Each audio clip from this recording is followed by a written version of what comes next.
Pour faire plier l'Iran, Donald Trump met la pression sur la Chine. On vous explique. En décidant de bloquer à son tour le détroit d'Ormuz, le président américain cherche à faire d'une pierre deux coups. Étouffer l'économie iranienne et mettre la pression sur le principal client de l'Iran, la Chine, qui a des intérêts très importants dans la région. La Chine, c'est la principale destination des navires qui quittent le golfe Persique.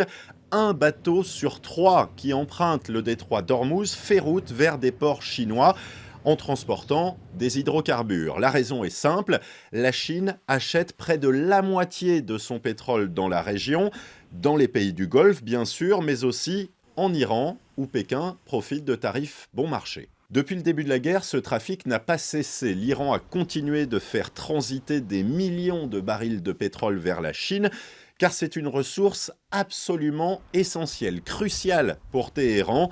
90% du brut iranien est acheté par Pékin malgré les sanctions américaines. Si la sortie du détroit est bloquée par les États-Unis, ça fait deux conséquences.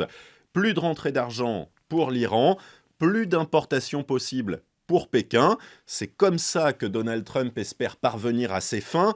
Son plan, c'est de pousser la Chine à faire pression sur le régime iranien et de l'obliger à revenir négocier selon ses conditions. Un plan périlleux pour plusieurs raisons. D'abord, il y a le risque d'une escalade militaire. Personne ne sait ce qui peut se passer si un navire chinois tentait de forcer le passage dans le détroit d'Ormuz.